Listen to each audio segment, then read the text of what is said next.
En una tarde con lo nuestro en el aire de AM 1210 Radio Las Flores, desde la ciudad de Las Flores, en el corazón de la provincia de Buenos Aires, Malvinas en primera persona, y agradeciendo muchísimo la gentileza de Guillermo Aliaga. ¿Qué tal, Guillermo? ¿Cómo le va? Buenas tardes. ¿Me escucha ahí? Hola, sí. Ahí está. Escucho bien, Fernando. Bien, gracias por su gentileza, gracias por su generosidad de aceptar esta entrevista, Guillermo. De nada.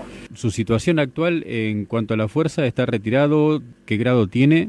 Teniente retirado, Fernando. Para ubicar a los oyentes, nosotros habitualmente pedimos a nuestros entrevistados que nos cuenten un poquito de su historia, tal vez para aquellos que quieran volver atrás en el tiempo. ¿Usted de dónde es oriundo, Guillermo? Soy oriundo de la provincia de Córdoba, Córdoba capital. ¿Cómo fue su definición para integrar la fuerza? Desde muy chico quise ser militar. Mi tío era médico militar, así que corría los cuarteles desde chico. Y bueno, entré al Liceo Militar General Paz con 13 años recién cumplido. Y siempre, de todo momento, supe que iba y quería ser militar. Así que bueno, terminé el Liceo Militar y entré al Colegio Militar Nacional. En el Colegio Militar, ¿en qué especialidad se orientó? Yo soy oficial de infantería. Le pregunto, y usted me dirá si es correcto, ¿es parte de la promoción que fue egresada con anticipación? Sí, soy la promoción 113. Nuestra promoción se encontraba en el 82 en cuarto año, es decir, el último año del Colegio Militar, y como consecuencia de la Guerra de Malvinas se produjo nuestro egreso anticipado. Uh-huh. Egresamos el 7 de abril en lugar de egresar en diciembre como es lo normal. ¿Y cómo fue eso? ¿Qué se sintió en ese momento cuando se anotician respecto de este egreso anticipado y precisamente por la causa Malvinas, no? Bueno, primero, la recuperación de Malvinas, por supuesto que fue sorpresa, igual que para el resto de los argentinos, no teníamos ningún indicio, ni sabíamos qué iba a suceder, con lo cual fue una gran sorpresa. Y a los pocos días, esto fue el 2 de abril, el 7 de abril nosotros regresamos y nos enteramos 2 o 3 días antes de nuestro regreso, lo cual también fue, por supuesto, una gran sorpresa y rodeado de una gran incógnita acerca de cuál iba a ser nuestro destino. Es decir, no sabíamos cuál iba a ser nuestra situación, en la cual, bueno, se fue dando a medida que después del egreso fuimos a cada uno de los destinos y ahí, bueno, se vio cuál era la situación, que por supuesto fue diferente para todos, pero fue sobre todo una gran sorpresa y mucha incertidumbre por lo anticipado de la decisión, ¿no? Claro. ¿Hubo aprestos ya en el colegio o hubo que esperar el traslado a las unidades para empezar con los aprestos de preparativos, digamos, para la guerra? No, la situación fue, nuestra promoción egresó el 7 de abril, nos fue dado el destino, cada una de las armas fue a la escuela del arma respectiva y después a cada una de las unidades. La ida a Malvinas dependió de cada unidad, es decir, ahí de nuestra promoción fuimos 60 y pico de subtenientes, fuimos a Malvinas nada más. Los que fuimos dependía de la unidad donde fuéramos destinados, que haya ido o no. Incluso algunos no cruzaron tampoco. Claro. Así que la situación de cruzar los preparativos fueron una vez arribado a la unidad, después del egreso. ¿A qué unidad fue destinado usted? Al Regimiento de Infantería 8 en Comodoro Rivadavia. ¿Y lo pusieron inmediatamente a cargo de una sección de soldados? No. La unidad ya había cruzado a Malvinas, fue una de las primeras unidades, la segunda de infantería que cruzó después del 25. Cuando llegamos a la unidad, el grueso de la unidad ya había cruzado y quedaba poca gente en el regimiento. Bueno, llegamos a la unidad, los personal de cuadro, esto es, oficiales y suboficiales, que éramos movilizados. Movilizados porque no éramos orgánicos de esa unidad, pero veníamos de los institutos, los que éramos subtenientes del Colegio Militar, y había otros personal de oficiales y suboficiales que venían de la Escuela de Guerra, la Escuela de Suboficiales, de la Escuela de Inteligencia. En ese lugar se formó la Compañía C. El regimiento hasta ese momento tenía 2 compañías de infantería, la compañía de comando y servicios, y a las cuales se habían cruzado a la isla. Sí. Se formó la compañía C, cumplimos diferentes tareas en la unidad mientras tanto, y cruzamos el 22 de abril a las Islas Malvinas, la compañía C del regimiento Infantería 8. ¿A cargo suyo estaban? La compañía, a cargo del capitán Godoy, era una compañía de infantería que tenía 3 secciones de tiradores y una sección de apoyo. Yo era jefe de la tercera sección de infantería. ¿De qué cantidad de hombres estamos hablando, Guillermo? En la sección éramos 37, era disminuida respecto a lo que correspondía por organización. Correcto. Como era una compañía movilizada, no estaba de acuerdo al cuadro de organización. Por ejemplo, la sección tenía una sola ametralladora en lugar de 2, un solo cañón antitanque, no tenía fusiles FAP y no tenía elementos de comunicación. Es decir, era una compañía movilizada y por ende no estaba con todo el armamento y el equipamiento del personal que correspondía por organización. Cuando se produce el salto a las islas, una vez que llegaron al aeropuerto allí de Malvinas, ¿cómo siguió la situación de ustedes? Llegamos el 22 de abril, toda la compañía C. Ese día, armamos viaje en el aeropuerto de Puerto Argentino.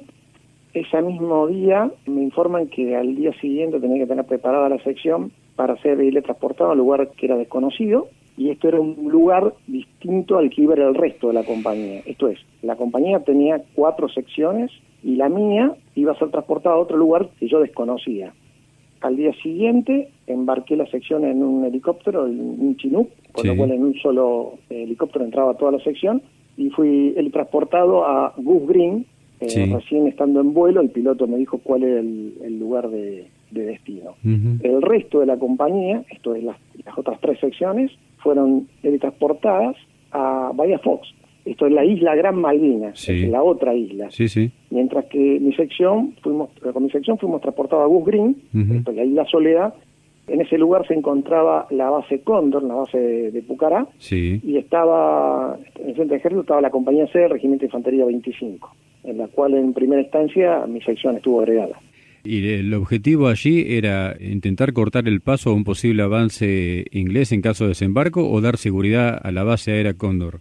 En una primera instancia estaba la base nada más, la base de Pucará, y estaba la compañía C del 25. La compañía C del 25 había llegado antes que la base de Pucará. En una primera instancia, la misión de la sección es estar agregado como reserva de la compañía C del 25 que ocupaba el poblado. La seguridad de la base la daba la Fuerza Aérea. Posteriormente, recibo la orden que la sección va a pasar a cumplir la misión de la seguridad de la base de Pucará. Esa misión la cumplimos durante un periodo de tiempo, y posteriormente se modifica toda la situación en Goose Green, porque arriba el Regimiento de Infantería 12, con lo cual se forma la Fuerza de Tarea Mercedes. Mi dependencia ya pasó a ser de la Jefatura del Regimiento de Infantería 12 y pasamos a cumplir otras misiones. Eso incluyó, obviamente, un cambio de posición, ¿verdad? Ocupamos varias posiciones, numerosas posiciones cumplimos. Las primeras, dentro del dispositivo de la compañía C, en un casorio, en una escuela que está cerca del poblado. Posteriormente, en la cabecera norte de la pista, cuando dábamos seguridad a la base de Pucará. Y posteriormente ocupamos 3 posiciones. Una en un posible desembarco en la punta del pueblo, otra de la pista a unos 500 metros, y la definitiva en Boca House, que es aproximadamente a 2 kilómetros hacia el norte del poblado, digamos, que fue la última posición que ocupó la sección. Una posición de infantería, en este caso su sección, ¿en qué consiste? ¿Cómo se adapta al terreno? ¿Cómo se oculta en el terreno? Las posiciones que se construyen se denominan vulgarmente pozos de zorros, que son posiciones en las cuales entran 2 hombres. Las posiciones fueron construidas en diversos lugares. La ametralladora también tiene su posición que tiene otra forma, el cañón antitanque de la misma forma, el puesto comando de lo mismo. Son posiciones que hay que cavarlas. Obviamente que no teníamos elementos de zapa, solamente algunas palas chicas, con lo cual, tratamos de conseguir con la Fuerza Aérea palas más grandes para cavar.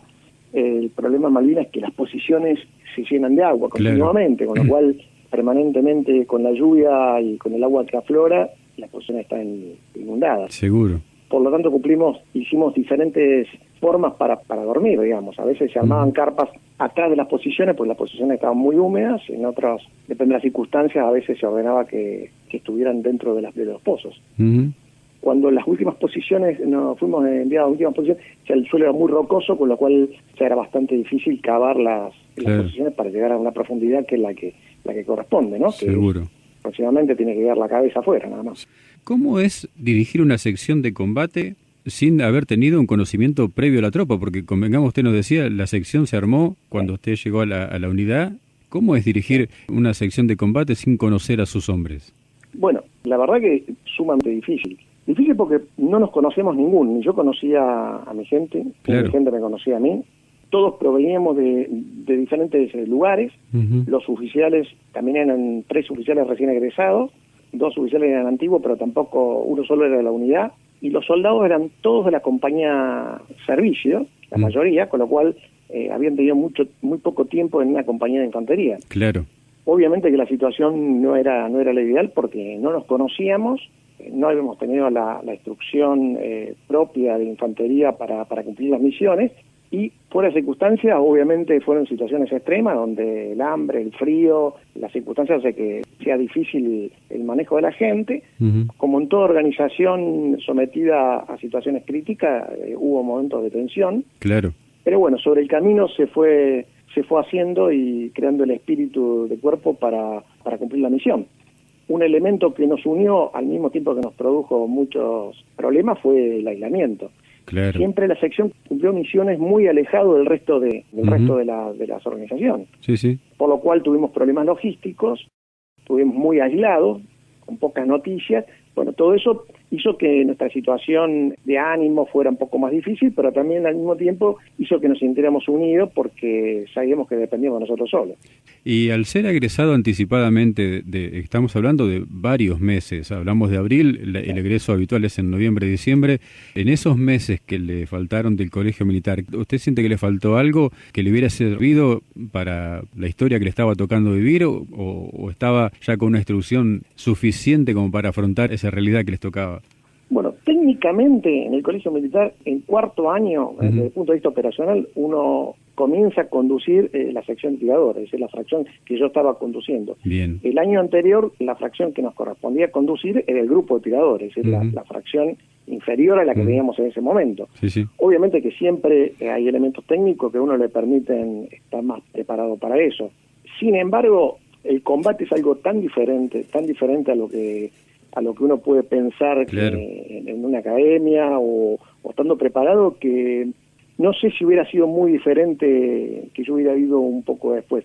Es cierto que haber tenido varios años como oficial me hubiera facilitado un montón de otros aspectos que por ahí no los tenía, como manejo de personal, claro, determinadas circunstancias, tanto para arriba como para abajo, ¿no? Sí, sí. Desde ese punto de vista, sí. Técnicamente, no sé si hubiera sido muy diferente. No creo, porque el desempeño de la promoción nuestra fue acorde a lo que se esperaba de un oficial. Así lo que sabemos. En ese aspecto, si es por los ejemplos, no creo que haya habido mucha diferencia. Sí en la juventud y en la experiencia de lo que es manejo de tropa y esas circunstancias, ¿no? ¿Y cómo fue definitivamente la entrada en combate a ustedes? ¿Sufrieron ustedes también bombardeos, la posición allí en Goose Green, como también la sufrió Puerto Argentino? El primer ataque que tuvimos fue un ataque aéreo, fue el 1 de mayo. Fue el ataque posteriormente al bombardeo de Puerto Argentino, atacaron Goose Green, la pista, en la cual, bueno, la sección estaba en la cabecera de pista, por lo cual, bueno, nosotros no sufrimos ningún herido, pero bueno, hicieron un impacto en un avión y una estatua de Fuerza Aérea, murieron 7 mecánicos y un piloto de la Fuerza Aérea, con lo cual ese fue el primer encuentro con la violencia, con la guerra, que ya no cabía duda que estábamos en guerra, ¿no? Posteriormente hubo 2 o 3 ataques aéreos más y bombardeo en Goose Green solamente en un momento, un solo ataque de bombardeo naval tuvimos.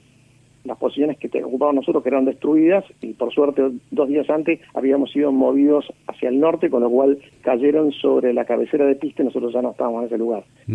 Bombardeo naval como en Puerto Argentino en Goose Green no se dio. Eso fueron lo previo al ataque terrestre que tuvo lugar el 28 de mayo, se inició el 28 de mayo. ¿Y cómo fue ese 28 de mayo? ¿Cómo se vivió? El 28 de mayo, bueno, la sección ocupaba un lugar que se llama Boca House, que es el istmo de Goose Green, que tenía aproximadamente 2 kilómetros de ancho, de costa a costa. Nosotros estábamos colocados en una posición que estaban previstos para un posible desembarco por el lago de Brenton, que se llama, que es una entrada del mar sobre la costa. Obviamente que era muy probable que no viniera el ataque a ese lado, por lo cual las posiciones ordené que se modificaran en algún momento, preveyendo algún ataque, por lo menos para cubrir de la zona norte, que es donde finalmente vino el ataque británico. El 28 de mayo, a horas de la madrugada, comenzamos a sentir fuego de artillería en la dirección norte, con lo cual era una circunstancia por los ruidos que era, bueno, que un ataque venía para esta zona. Claro. Posteriormente vimos fuego de armas automáticas, los ingleses usaban toda munición trasante, con lo cual se podía ver en el cielo que se estaba desarrollando un combate hacia el norte. Hacia el norte nuestro estaba la compañía del Regimiento 12, que en un momento ocupaba una posición cercana a la nuestra, pero posteriormente fue movilizada hacia el norte y desconocíamos cuál era su circunstancia. Ante esa situación, le ordené al encargado de sección que alistara la sección para un ataque desde el norte. Y bueno, posteriormente, con las primeras luces del día, sentimos que había un combate en una zona cercana, sobre la otra costa, es decir, nosotros vamos al oeste, esto es sobre el este, y con las primeras luces veo una fracción que se desplaza barriendo el istmo de oeste a este. Ajá. Yo hasta ese momento no sabía si era propia tropa o era enemigo. Miré con el anteojo de campaña, sin poder divisar, esto eran las primeras luces, estaban aproximadamente unos 400, 500 metros, en una altura que era la que estaba al frente nuestro, mirando hacia el norte. Dada el movimiento y el combate que se estaba desarrollando hacia el este, pensé que era una fracción enemiga que quería envolver a la otra fracción del regimiento 12 que se encontraba hacia el este. Y bueno, le ordené a la ametralladora que apuntara y abriera fuego, y así comenzó el combate, ¿no? Obviamente era una fracción, una sección tiradores enemigas. Que eran parte de una unidad bastante importante en cantidad, ¿verdad? Nosotros nos enfrentamos en primera instancia a la compañía B del segundo batallón de paracaidistas. Sí. El segundo batallón de paracaidistas tenía 3 compañías de infantería y una compañía de apoyo. En primer momento nos enfrentamos a la compañía B, el segundo batallón de paracaidistas, y posteriormente otra compañía que es la D, o sea, 2 compañías, también nos atacó, con lo cual tuvimos enfrentados a 2 compañías del segundo batallón de paracaidistas. Prácticamente medio batallón, ¿verdad? Medio batallón. Sí, sí. Según los ingleses, había cerca de 40 ametralladoras. Aparte de, digamos, en fuego de apoyos, esas 2 fracciones juntaban 42 ametralladoras. Y por supuesto que después tuvieron una sección Milan, también de apoyo. Tenían morteros y 2 cañones, ¿no? Cuando el enemigo avanza desde una posición de defensa, ¿qué se piensa? ¿Que lleguen pronto, así entramos en combate, que tomen otro rumbo y pasen de largo? ¿Cuáles son las sensaciones, Guillermo? No, previo al combate sí que vengan, pero ya en el combate no había dónde ir, así que obviamente iban a pasar por ahí porque era un istmo que tiene 2 kilómetros, casi sin cubiertas, con lo cual era evidente que no había dónde ir, así que iban a pasar por ahí. Sí, previo al combate, y después de tantos días esperando, pasando, digamos, un clima complicado, muy mojados, obviamente que lo que queríamos era que vengan y se les sacara de una vez. Seguro. Pero ya, dado el combate, nos veíamos porque no hay cubiertas, claro. Y ya ahí no había mucho que pensar, sino solamente combatir, porque no hay mucho tiempo para pensar ahí. Está todo jugado ya a lo que hay que hacer, ¿no? La historia cuenta que fue muy intenso el combate en ese lugar. Fue muy intenso porque en poca distancia, si bien nosotros éramos 37, en un momento en los 2 kilómetros lo cubríamos nosotros en una punta, y en la otra punta un grupo de la compañía de servicio del regimiento 12 y la segunda sección de la compañía C del 25, es decir, aproximadamente 60 hombres, cubríamos todo el istmo y por ahí tenía que pasar todo el batallón. Es decir, estábamos enfrentados a todo el batallón, y el batallón, segundo batallón británico, si bien en efectivo no era muy importante, un batallón tenía 600, 700 hombres, pero sí el volumen de fuego. Claro. Ellos le habían dado más ametralladoras a cada sección por el tipo de terreno, supongo, porque no había cubiertas, le quisieron dar mayor volumen de fuego, con lo cual fue un combate intenso de infantería y de armas automáticas, ¿no? ¿Se puede hablar de la famosa frase cuerpo a cuerpo? ¿A distancia tan cerca estuvieron? En las últimas instancias llegaron a 40, 50 metros del grupo que se le metieron por la playa, llegaron a estar 40, 50 metros. Pero uno obviamente cuando tira lo está viendo, a 100, 200 metros, 50 metros, a 400 metros, los veíamos, o sea, nos veían y los veíamos. Sí. Nosotros veíamos las bajas que le producíamos y ellos nos veían a nosotros. Seguro. Era una cancha de golf sin ningún tipo de cubierta, solamente un seto que atravesaba todo el campo de combate en la altura descendente de ellos, donde ellos se cubrieron, pero el resto del terreno es toda una cancha de golf, con lo cual nos estamos viendo. Seguro. Nos veíamos desde los 500 metros y nos terminamos de ver hasta los 40, 50 metros que estaban ellos, ¿no? ¿Se sintió superado en algún momento, Guillermo? En un primer momento tenía mucha fe de que íbamos a poder lograr detenerlos. O sea, primero nos enfrentamos con una sección de tiradores. Sí. Le ocasionamos muchas bajas, retrocedieron. Obviamente que después posicionaron muchas ametralladoras, nosotros teníamos una sola ametralladora. Claro.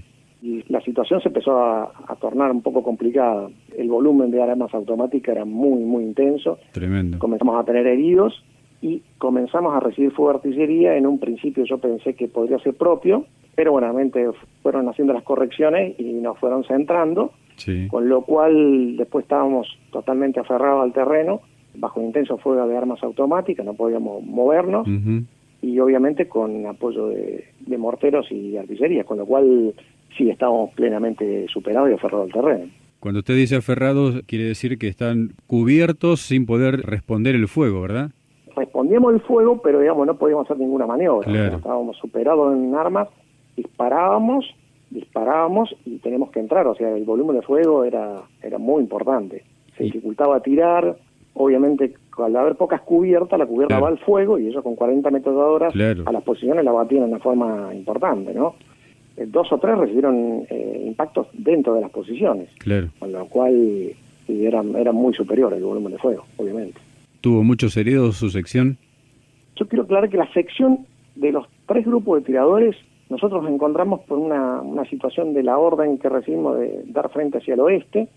Terminamos dando frente hacia el norte con un grupo de tiradores, la ametralladora, el cañón y el pelotón comando. Esto es el puesto comando de la sección. 2 grupos de tiradores recibían fuego de flanco y no podían abrir fuego del costado, con lo cual el fuego fue soportado por un grupo de tiradores, la ametralladora, el cañón y el puesto comando, y tuvimos 8 heridos. 8 heridos importantes, algunos otros leves. ¿Entre ellos usted? Yo fui herido, sí, fui herido. Y a partir de su herida, ¿cómo siguió la situación? ¿Hubo quien se hizo cargo de la sección o usted pudo seguir en combate? Bueno, la situación de mi herida es cuando estamos aferrados con una compañía al frente, otra compañía británica comienza a rodearnos por la playa. La ametralladora no ve el movimiento de esa fracción que viene envolviendo, le ordeno que abra fuego sobre esa otra fracción. La ametralladora no escuchaba las órdenes porque obviamente estamos bajo fuego de armas automáticas y de morteros y artillería. Salí para la posición de la ametralladora y cuando salí fui herido. Bueno, me introdujeron nuevamente en la posición, ahí quedó a cargo del sargento. Posteriormente el sargento también fue herido. El cabo, el jefe de grupo, en un momento determinado se le llegan a acercar a las posiciones a 40-50 metros. La ametralladora fue puesta fuera de combate con un impacto directo de un misil Miran, con lo cual yo ya no pude seguir, solamente me decían lo que pasaba, yo no sabía lo que pasaba porque no podía ver, estaba sangrando en el pozo, con lo cual ya medio cada grupo de tiradores se hizo cargo y resolviendo lo que podían en el momento. El jefe del tercer grupo fue al puesto comando para recibir orden porque no tenía más munición y lo tenía muy cerca, me fue a pedir órdenes, pero bueno, me encontró herido y cuando estaba arriba mío recibió otro impacto en la cara y lo tiró arriba mío. Así que bueno, quedamos medio huérfanos de comando en un terreno muy abierto, en el cual cada pozo resolvió como podía en ese momento, ¿no? Seguro. Y definitivamente llegó el momento en que debieron de poner la actitud de defensa ante el avance que no se podía sostener ya, ¿verdad? Los cuadros estaban heridos, tenían 3 oficiales heridos, 2 grupos de tiradores que no podían combatir y habían tenido un herido también. Esos se pueden replegar, los que estaban en la pendiente de descendiente, esto no podían. Y la ametralladora había quedado fuera de combate, el lanzacohete había disparado los 3 disparos que tenía. En el puesto comando estábamos todos heridos y bueno, ingresaron por el tercer grupo de tiradores, preguntan qué hago, bueno, ya no combatía nadie, me dicen, y bueno, empiezan a tomar prisioneros posiciones por posiciones. Entran por tercer grupo, y luego la ametralladora, el cañón y el puesto comando, en el cual éramos, el sargento, Marini, éramos 4 heridos. ¿Dónde recibió la herida usted, Guillermo? La primera herida en el cuello y una segunda herida que eso es un impacto que viene al puesto comando en la cabeza. ¿Perdió el conocimiento en algún momento? No perdí el conocimiento, pero no podía hablar, claro. O sea, tenía el cuello abierto, con lo cual no podía tragar, no podía hablar, no sabía lo que pasaba. No llegué a desmayarme, pero no podía moverme, no podía articular palabras, no podía tragar. Y una vez que los ingleses tomaron ya la posición, que los tomaron prisioneros, ¿la asistencia para ustedes fue inmediata? ¿La asistencia para los heridos, me refiero? No, nos tomaron prisioneros. La sensación fue cuando nos sacaron del pozo. Mi sensación fue de que me iban a ejecutar. Buscaron paquete de curaciones para usarlo. Yo ya le había vendado al soldado Marini, que había recibido 3 impactos en el estómago. Ahí nos dieron los primeros auxilios, pero vendaje solamente. Y fuimos a retaguardia del ataque de ellos, nos llevaron a retaguardia del ataque de ellos, con lo cual llegamos, yo no la vi, pero llegamos a ver las posiciones nuestras, cómo caminaban. Tenemos aproximadamente 15, de los cuales la mitad estábamos heridos, los que estaban ilesos nos llevaban los que estábamos heridos, íbamos con la patrulla de la compañía D, atravesamos un campo minado propio, nos atacó un pucará propio que fue derribado, nos atacó la artillería propia y a última hora hay un alto el fuego en el cual nos repliegan a un lugar donde una reunión de prisioneros. Hasta ese momento los prisioneros de la Fuerza de Tarea Mercedes, de la Fuerza Aérea, éramos únicamente lo de la sección de Esteves, lo de Pelufo, los de mi sección y algunos de la compañía A y la sección de exploraciones. Seríamos 80 como máximo. Nos separan a los heridos de los que están ilesos y pasamos una noche en una fogata. Muchos no llegaron a ver el día siguiente. Una nevada importante, los heridos muchos sufrimos bastante esa noche. Seguro. Al otro día la Fuerza de Tarea parlamenta con el batallón para entregar la plaza. Recién en ese momento los heridos somos conducidos en helicóptero a Bahía San Carlos, donde los ingleses habían establecido un hospital de campaña, que era un frigorífico de ovejas abandonado, en San Carlos. Y bueno, fuimos teletransportados a ese lugar donde, bueno, fuimos operados en ese hospital, ¿no? En Bahía Ajax. ¿Y después de esa operación fueron evacuados en lo inmediato o pasaron más tiempo ahí en San Carlos? Luego de operados, fuimos conducidos en helicóptero, por lo menos los que estábamos más graves, fuimos conducidos al buque de Hospital Uganda, que era un buque hospital británico. Ahí permanecimos unos 5 días y luego fuimos teletransportados al Bahía Paraíso, que funcionaba como buque hospital argentino, y luego fuimos conducidos al continente, arribamos a Punta Quilla, en Santa Cruz, y de ahí fuimos transportados en el avión de la Fuerza Aérea a la base de Comandante Espora en Bahía Blanca y al Hospital Naval de Puerto Belgrano. ¿Cómo fue el trato mientras estuvieron prisioneros y heridos? Bueno, cuando caímos prisioneros obviamente el trato fue duro.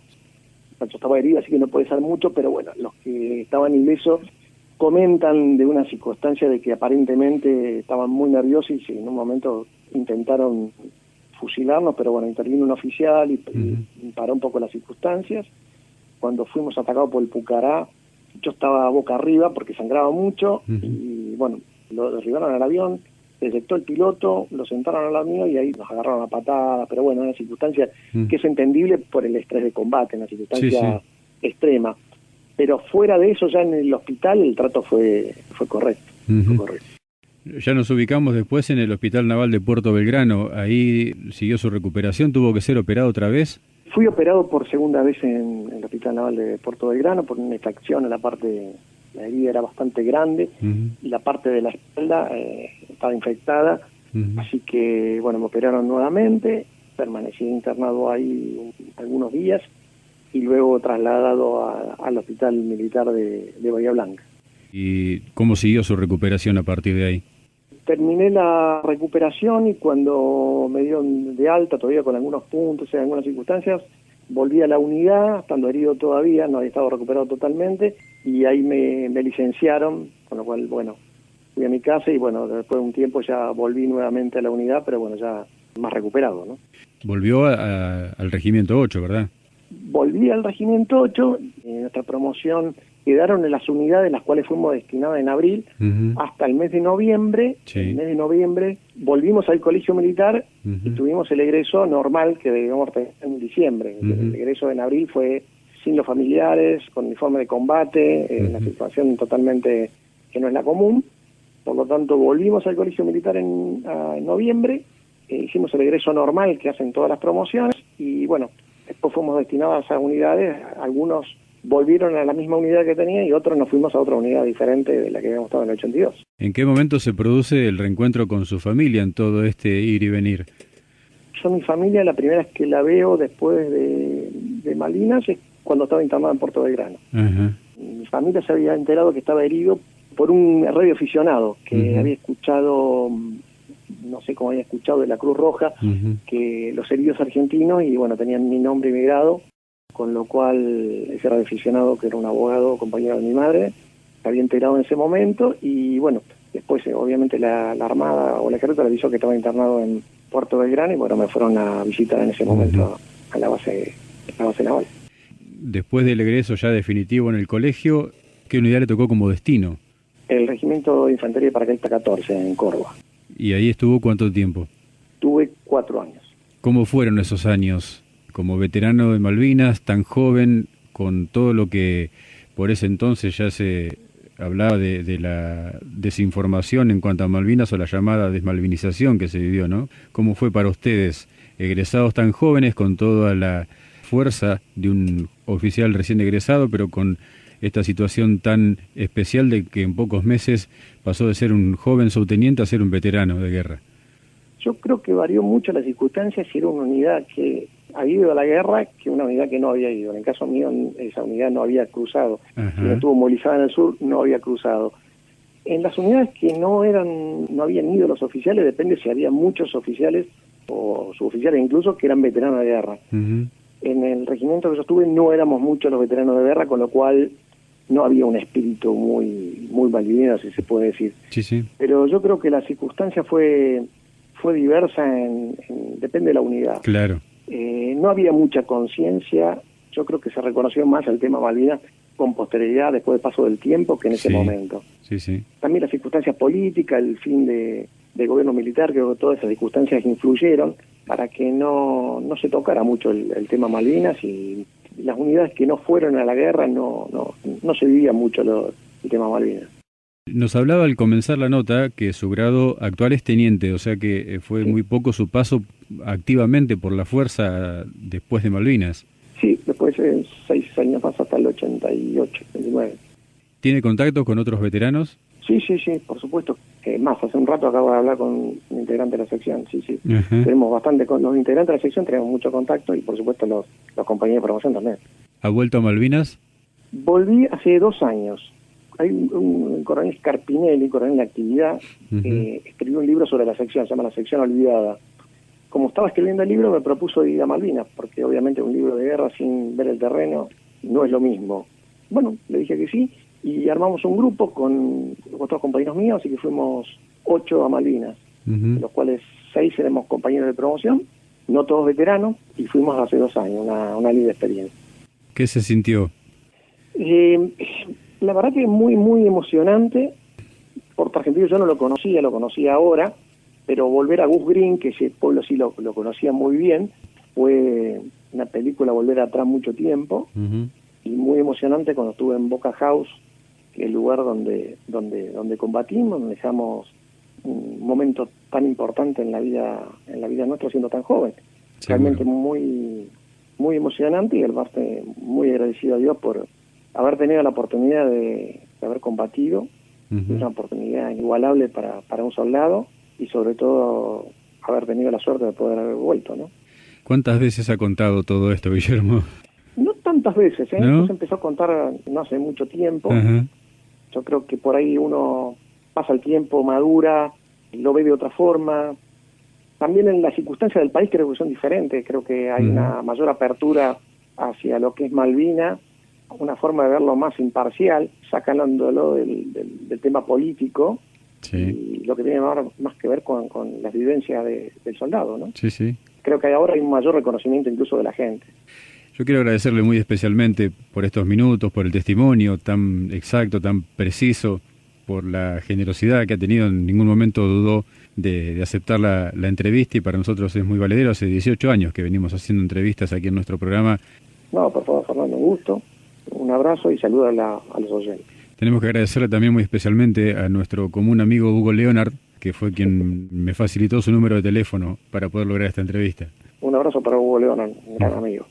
Guillermo Aliaga, muchas gracias por estos minutos, le mando un fuerte abrazo y gracias por contarnos parte de nuestra historia. Gracias a ustedes, un fuerte abrazo.